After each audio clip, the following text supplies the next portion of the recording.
everybody. My name is Ben Coleman. I'm one of your hosts for the Florida Aviation Network, here transmitting to you in the clear. And as a matter of fact, we're up on the bird. We're probably in your living room as we speak. And shame on you if you're in your living room. You should be in Lakeland, Florida at the 41st Annual Sun and Fun Expo and Fly. Actually, it's the Flying and Expo. I turned those around just a little bit just to keep Light Sleenhouse on his toes. I can't believe he said Flying and Expo. Always here at Sun and Fun, we have it's a cornucopia, that's a long word, cornucopia of talent, experience, vendors, performers, and personalities, such as maybe one of the personalities I have here to my immediate left, Mr. Lee Lauderback. Lee. Ben, great to see you again. It's always good to see you. Lee, is anything new in your world? What do you do? You're a Stallion 51. We all know that. We all know Crazy Horse, but where do you go from flying around a P-51 Mustang, TF model, probably flown most passengers or most flights of occupants and passengers in the world? Where do you go from there? What do you do? Well, this evening I get to fly the Mustang again. Oh, man. Which is great because I'm building my Mustang time, as you probably I understand. Yeah, you're trying to get a job. Yeah, I get to fly a full-up aerobatic demonstration to open the night show tonight, which is my favorite time to fly. It's quiet, it's still, the wind. Yeah, so I'm really looking forward to that. And, not as much as we are. Believe me, trust me. And but Lee, what else is going on at Stallion 51 in the corral? Well, at Stallion 51, Ben, as you're probably aware, I've been developing an upset prevention and recovery training program now for about 5 years. And it's all based on training that is not simulator based, but real training, the real time. So there are just some things you can't simulate in life. Upset prevention recovery is one of them. And so what we've developed a program that has different modules of aeromedical, aerodynamic briefs, a VFR segment of flying, which is all contact recovery, and then an IFR section with a hood over the whole canopy and recovering just on instruments. So getting to be very, very popular. We're signing on more and more major corporations and really having a lot of fun doing it. So the corporations, that was one of my questions. Are they catching on and are they getting the realization that you can do just so much in a simulator, and you can get a type rating now in a simulator. But That's right. As far as you can't read a book, watch a movie, or take a pill for that experience of what happens when things go wrong. You're exactly right, Ben. You know, as you said, you can actually get typed in aircraft without ever flying it, and that's proven to be very, very apples to apples. But there are times in upset prevention that you can't simulate zero G, you can't simulate positive G unloading the aircraft. So that's the real world, and we've really pushed forward and become a leader in that kind of training.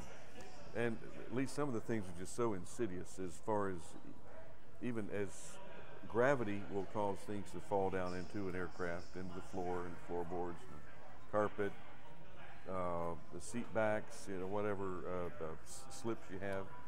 But when you're upside down, things happen. And I know that that's one of the scenarios that you paint is foreign object damage in the cockpit.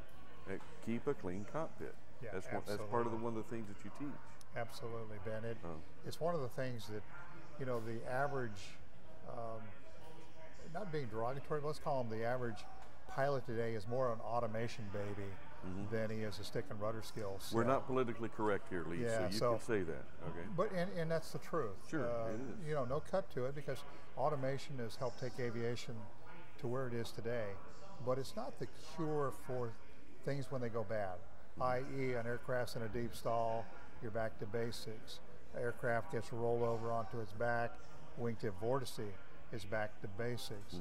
And there's still in the button that you go recover in the aircraft that I know that will handle the job. So now you got to do, as they say, some of that pilot stuff, and getting in there and learning it and recurrent training in that is becoming very, very popular. And I predict within the next 10 years, it will probably be mandated training. And we're on the cutting edge of it right now.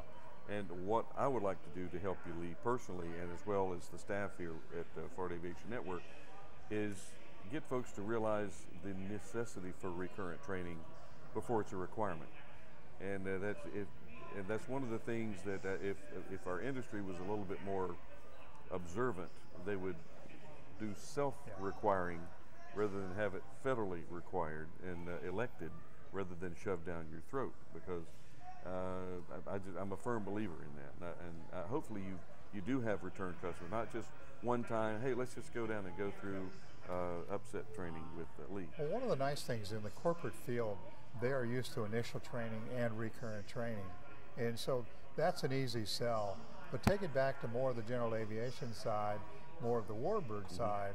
Initial training is pretty much commonly accepted, but recurrent training is still sort of new. And it's not a new concept. Last time I checked, astronauts recurrent trained, airline pilots, military pilots, corporate pilots. So we shouldn't sort of take ourselves out of that area. Do you have any of your customers that come through it just because it's for example, and all due respect to Jack Brown Seaplane Base, there are a lot of folks that go there to get their seaplane rating to hang on the wall. I just want to go do it. I've heard it was a lot of fun, not that expensive, and it's on my bucket list. Do you have the bucket list people that come through that let's just go through some upset training? Well, we do in a sense, Ben, but we're finding that, let me use a term that I coined to the insurance industry called breakout training. Breakout training in the corporate world is sort of different than the initial qualification and then recurrent training. Because if you bought a Learjet, you may go and get trained initially, and then you go back for recurrent training, let's say every 6 months. And after 5 years, you probably know as much or more than the instructor. It's flatline training. Branch out training is okay, initial, recurrent. Now let's step out and do something like seaplane training. Why seaplane training? Because it's stick and rudder skill set. It gets them out of their comfort zone. It's visual contact flying. Back to recurrent training in the jet. Now out to upset prevention recovery training. Back to recurrent training. Maybe go get a glider rating. So this really blends in not only the technical side, but keeps in that stick and rudder set. And the insurance industry is really beginning to understand it, grasp it, promote it, and support it. Lee, I have a vision. I would love to see Crazy Horse on the ramp, and I haven't seen this yet, and maybe we can do this sometime, parked beside a Aranca Champ. We can make that happen. I mean, but the dichotomy, and yet you're going to profess that flying that Aranca Champ at some point is just as important as flying that P-51 Mustang. Absolutely it because is. of the fundamentals and the basics. Yes, it's back to basics. That's where you and I grew up, basics, and you know, not the automation is the solution to everything. So, hey, as long as we can race for the title. Oh, okay. Well, or you know, we could do the slow flight for the title. Well, let me think about that one, Ben. But I can see and I'm going to throw the gauntlet out there. Anybody with an Aranca Champ that studies Crazy Horse paint scheme, and you may have an opportunity to at least for photo op. I don't know if Lee's going to put you on the staff, but it's always a fun topic. And the one thing that we got to remember, Lee, and the things that we do here at Sun and Fun, and we are the aviation industry, beautiful aircraft out on the Warbird ramp, out in the fields. These airplanes can hurt you, and that's the reason that we practice. We advocate safety, and to try to develop this. And Steve did a great job earlier. How do you maintain your safety edge at Stallion 51?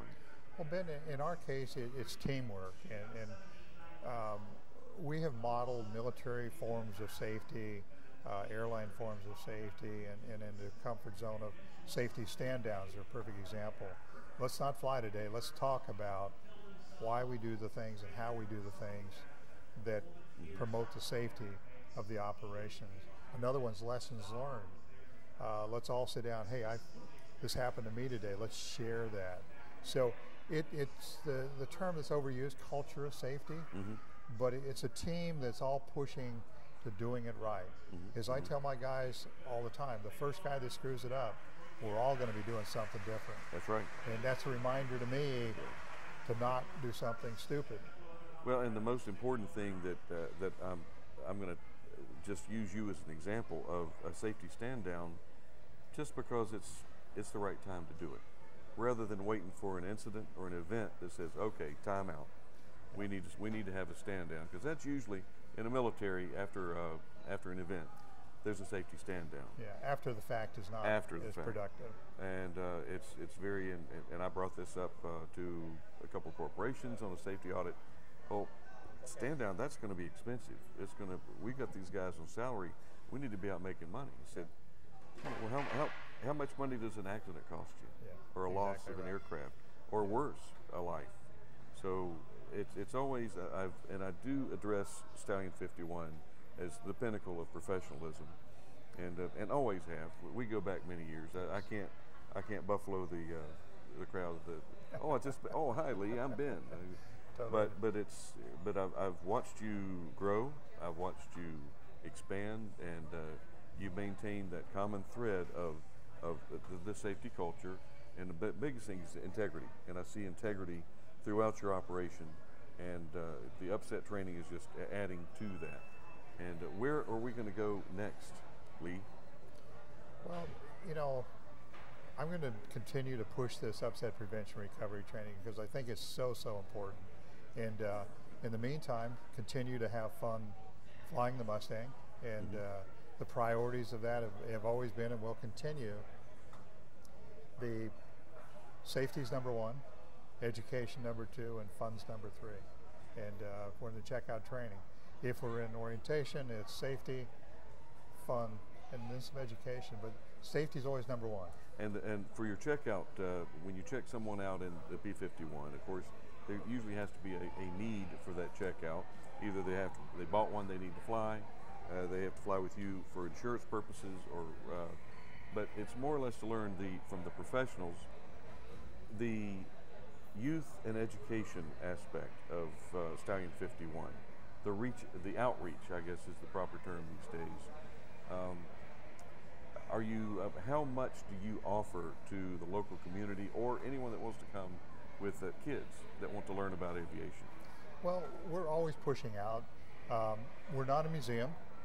However, our doors are open from 8 to 5. And everybody's welcome to come in there, look at the Mustang, talk P-51, talk about the history of the aircraft. And we always take our time to let people touch it, sometimes sit in it, and obviously it's a flying operation, so every once in a while stand back, we're launching. However, everybody's welcome to share that. The Mustang is just such a terrific airplane, a piece of history. We all deserve to know about it. And speaking of everyone deserving to know about it, as far as someone wanting to actually get with you and get a fan flight, or rather than a checkout, do you offer some type of it's been a bucket list thing, I've been wanting to do this all my life? What do you offer at Stallion 51 for that? Well, Ben, we do. In sort of the first page of a checkout training program called the orientation flight, which is really getting to know the airplane. We were talking priorities. Well, in that case, it's safety, fun, education. So take the airplane out, fly it as aggressively as you're having fun doing, and having a chance to experience the Mustang. And it's not a ride. It has nothing to do with riding in the airplane. It has a chance to fly it in a very controlled, safe environment, and to experience the airplane, in a fashion that you're just having fun doing. Lee, we're going to send them to Google or any search engine for Crazy Horse, and we're going to thank you. And we'll see you next interview. Ben Coleman, we're closing it out.